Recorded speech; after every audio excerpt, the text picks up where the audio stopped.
Mas vamos lá, gente. Eu escolhi esse tema quando o Ricardo me convidou para fazer sobre quebrar ciclos, né? Isso é um pouco da história da minha vida. Eu fiquei muito feliz por ele ter me chamado. Um dia, eu fui convidado para fazer uma obra. Eu sou engenheiro civil de formação, me formei aqui na UFBA no ano de 2009. E eu recebi de presente fazer a obra da Vila dos Atletas. Essa obra era muito grande, tinham mais de 60 engenheiros. E o presente que eu recebi não foi por fazer uma obra tão grande, mas o fato de ela ser muito grande, demorava muito para eu estacionar o carro e ir até o meu escritório. E eu percebi que eu tinha 15 minutos, das 6h20 às 6h35, praticamente todos os dias, onde eu caminhava em silêncio, não tinha uma máquina funcionando. E nesse caminho do meu escritório, durante 1 ano e meio fazendo isso, teve uma hora que eu me vi numa bifurcação. As perguntas começavam a chegar para mim e isso me atormentava muito. Eu perguntava, as perguntas eram: mas como é que você veio parar aqui? E quem foi que escolheu isso aqui para você? Você não é feliz aqui, por que você não vai embora? E aquilo começou a me atormentar tanto que um dia, ao invés de eu virar para a direita e ir para o meu escritório, eu virei para a esquerda e fui para o banheiro chorar. Sabe aqueles banheiros de obra que tem muitas portas? Eu me enfiei numa daquelas, eu tinha 3 celulares. Era um rádio naquela época, né, que tinha uma operadora que tinha um rádio, e 2 telefones, um pessoal e o da empresa. Eu desliguei tudo, me encolhi no banheiro e ainda recolhi minhas pernas. Sabe quando o assassino vai buscar a mocinha e fica olhando debaixo do negócio para ver onde ela está? Eu não queria que me descobrissem, e eu fiquei ali por alguns minutos. E depois daquele dia eu decidi tomar uma atitude na minha vida, que era buscar responder essas perguntas que estavam vindo, que eu não sabia quem era que estava fazendo. Se eu perguntar para vocês agora, analise um pouco a sua vida como está hoje. Quais decisões foram realmente suas e quais decisões foram da sua família? Que heranças foram essas que você herdou e que não te deram por escrito? Cada nome que eu falar, eu quero que vocês contem, porque eu não sei o número certo, eu quero que vocês me falem depois, tá? Samir, Jalil, Latif, Paulo, Miguel, Luiz Cláudio, Fábio, Tiago, Luísa, Gabriel, Lucas e mais um Samir. Quantos deram? 12 homens na minha família e uma mulher. O que é que eles têm em comum? Todos engenheiros civis. Sabe aquele pai que tem um filho, fica emocionado e já veste logo o filho com a camisa do time dele? Às vezes eu me perguntava assim, que chance ele vai ter na vida? Porque ele não vai poder escolher o time de futebol dele. Porque ele vai ter que trair muita gente, decepcionar muita gente para seguir o real desejo dele. Mas a primeira vez que eu fui para o estádio de futebol, um torcedor do Vitória me levou para a torcida do Vitória. Só que quando o Bahia fez o gol, eu não aguentei e gritei. Como eu era criança, eu não apanhei. Mas eu voltei para casa e falei, meu pai, eu sou Bahia. Eu sou Bahia. Meu melhor amigo era a Vitória. Eu não tive o que fazer. E meu pai nunca tirou uma foto para mim vestido de Bahia. Vocês acreditam em destino? Quem acredita em destino, levanta a mão. Eu também acredito. Mas talvez um pouco diferente do que vocês pensam, porque eu acredito que se você não fizer nada, já tem um destino para você. Se você não fizer nada, tenha certeza que você vai se tornar algo muito próximo das suas referências de vida. E é por isso que, de repente, a gente deprime.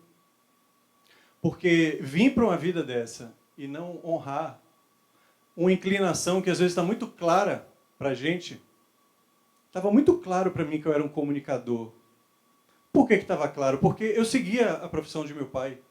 Eu virei engenheiro, eu estudei na UFBA, ele também. Meu nome é Samir, o dele também. No dia da escolha do vestibular, eu voltei para casa e eu falei, como é que eu vou dizer para ele o que eu marquei lá, cara? E aquele caminho, eu estava no Marista, ali no Canela, eu dava 118 passos, mais ou menos, da escola até a minha casa.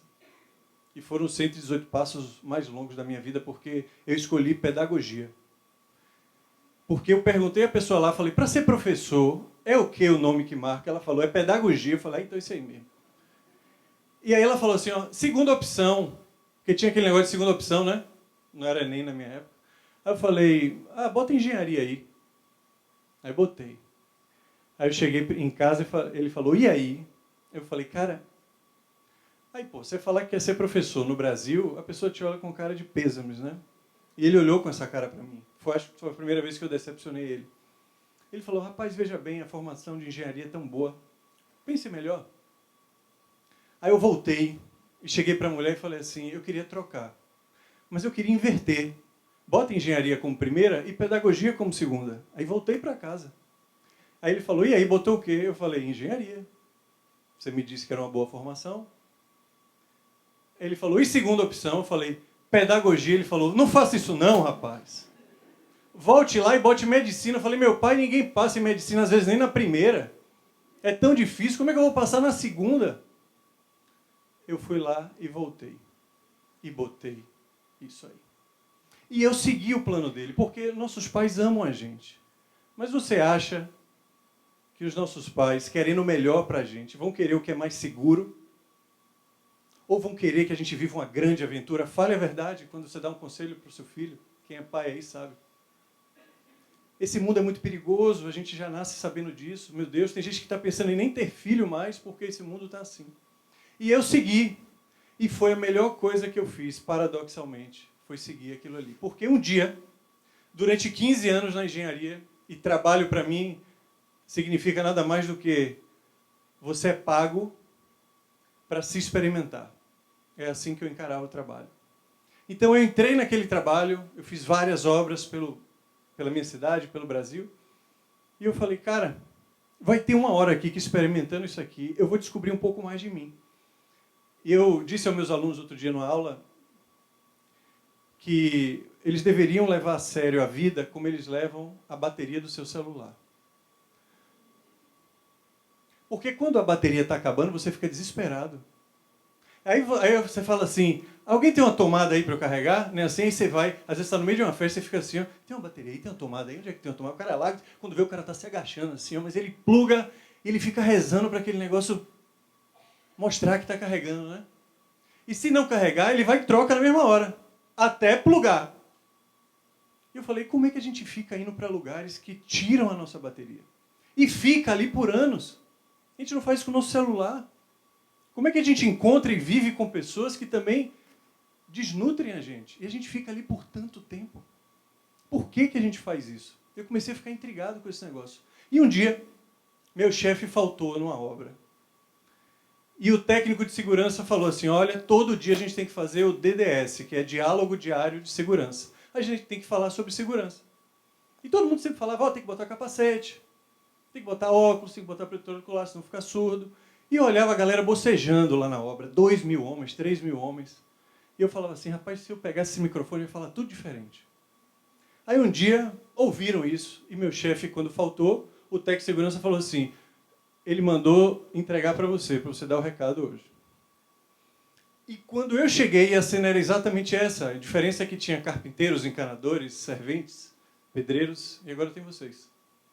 Mas quando chegou esse dia, nos primeiros minutos eu falei, eu não quero que isso aqui nunca mais acabe. Aqui plugou. O meu celular aqui carregou. E eu falei, como é que eu faço para isso aqui nunca acabar? Eram só 20 minutos. E a minha vida depois dali foi como é que eu transformo esses 20 minutos em 8 horas de trabalho. Porque esses 20 minutos não estão dando conta de eu ficar aqui para sempre. E um dia eu fui embora. Até os 32 anos a minha vida não era boa. E eu não tenho vergonha nenhuma de falar isso, porque hoje ela é muito boa. Hoje eu tenho 42. Há 10, eu decidi sair para entender 3 perguntas. Nós somos desamparados, gente. A gente não sabe de onde a gente veio, a gente não sabe o que tem que fazer aqui, a gente não sabe para onde é que vai depois daqui. Quando a gente não gosta de um lugar que a gente está, o que a gente fica falando? O que a gente vai fazer depois? A gente quer marcar um jantar, uma festa. Mas quando a gente está gostando, a gente não pergunta nada, a gente nem vê o tempo passar. Como eu não gostava da minha vida, eu fui atrás das religiões para saber o que tem depois daqui. Porque eu quero que isso aqui acabe logo. Não está legal. Não está legal para mim. E quando eu dei essa notícia que eu ia embora, eu fui muito radical. Meus pais falaram, calma, mas como é que você vai fazer? Como é que você vai... Eu falei, olha só, se eu ficar aqui é pior. Daqui a 5 anos eu não vou querer nem ficar no mundo, muito mais no emprego. Entenderam o recado? Eu estou saindo por medo, não é por coragem, não. Corajoso é quem fica aqui o resto da vida fazendo o que não gosta. Isso tem que ter muita coragem para fazer. Eu tenho medo de chegar aos 60 e dizer que eu nem tentei. Eu preciso tentar, para mim.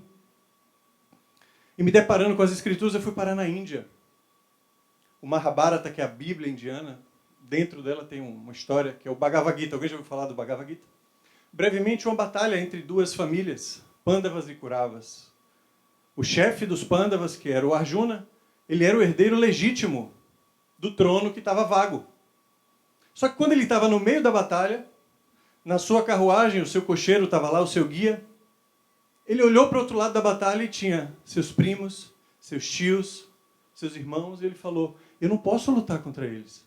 E todo o Bhagavad Gita, que é um dos livros preferidos lá na Índia, é a história do diálogo entre esses dois caras. E eu falei, por que um cara tão sábio, 1000 anos antes de Cristo, estava escrevendo isso aqui? Que recado é esse que ele queria dar? Passando, eu fui cair, eu não sou cristão, eu fui cair na Bíblia. E eu cheguei no capítulo de Mateus, o capítulo 19, e no versículo 27, o Pedro pergunta, vem cá, meu amigo, e a gente que está te seguindo aqui, a gente vai receber o quê? No versículo 29, Jesus responde, aqueles que abandonaram casas, irmãos, irmãs, pais, tios, filhos e filhas e terras, receberão 100 vezes mais e herdarão a vida eterna. Aqueles que seguirem a mim, eu sou a verdade e a vida e o caminho. Não é assim que tem? Eu falei, o que esse cara quis dizer aqui? Será que ele é contra a família? Por que ele mandou largar tudo? E que diabo de vida eterna é essa que ele está falando? E eu fui pulando. Eu cheguei na filosofia e quando eu vi Platão, no livro da República, especialmente do 5 ao 7, ele fala da educação do filósofo rei. Quem é o filósofo rei? Para Platão, o mundo ideal, que é praticamente toda a obra dele da República, é um mundo onde os filósofos governam, porque são os mais inteligentes, se conectam com as melhores ideias, então quem tem que governar é quem pensa melhor. E a educação dele precisa ter uma coisa muito importante logo de cara. Ele precisa ficar longe dos pais desde cedo. Porque ele entendia que um grande rei, um grande governante, não podia gerir um país, ou a polis, como eles chamavam, enviesado, com crenças, com heranças que não eram dele. Ele tinha que fazer aquilo para todos. Ele já estava falando de nepotismo ali.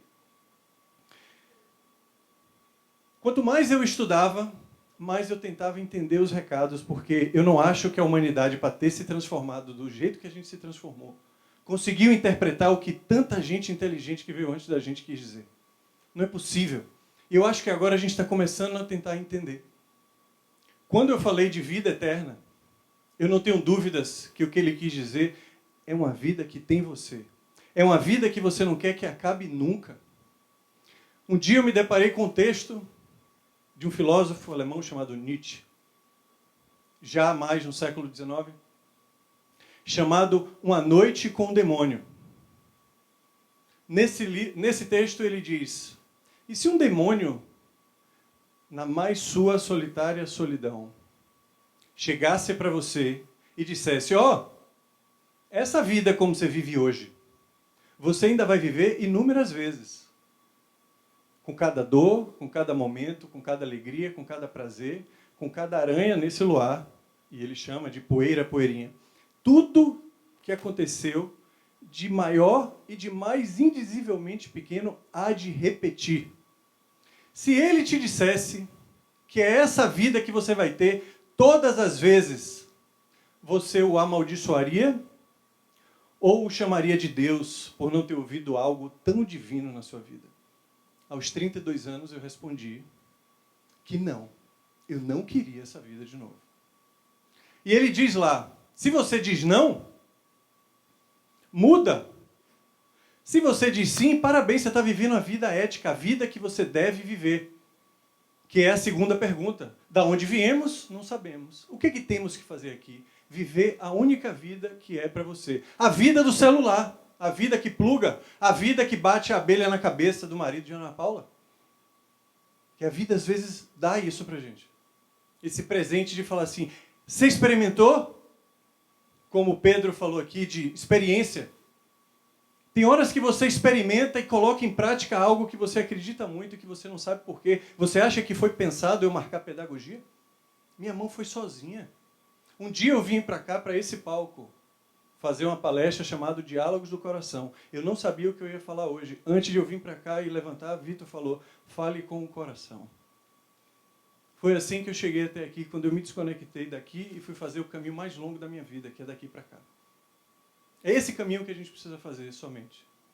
Quando Nietzsche pergunta, se você diz não, muda ao ponto de responder sim, mais uma vez e mais uma vez, por toda a eternidade.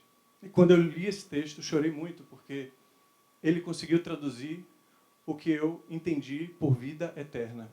O que eu desejo a vocês hoje, nessa noite que vocês vieram para cá. Eu me tornei professor, gente. Meus alunos estão aqui. O que aconteceu com a minha vida é um milagre. Muita gente eu tive que decepcionar. Hoje eu ajudo as pessoas quando elas estão numa bifurcação na vida, que a vida nos coloca. Onde você chega num ponto onde você vai ter que decidir. Ou você vai trair as pessoas que você ama, ou você vai trair a si mesmo. E nesse momento, que é muito difícil na vida, porque trair a si mesmo pode significar a morte do seu próprio sistema afetivo. Pessoas que ficam sem brilho para viver e sem vontade.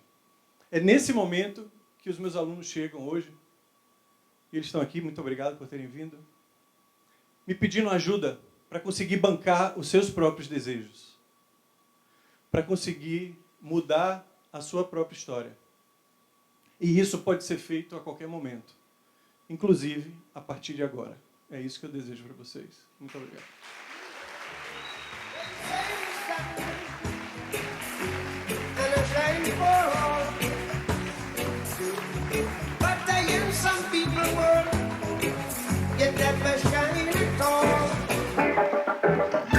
These roads of flames are catching a fire.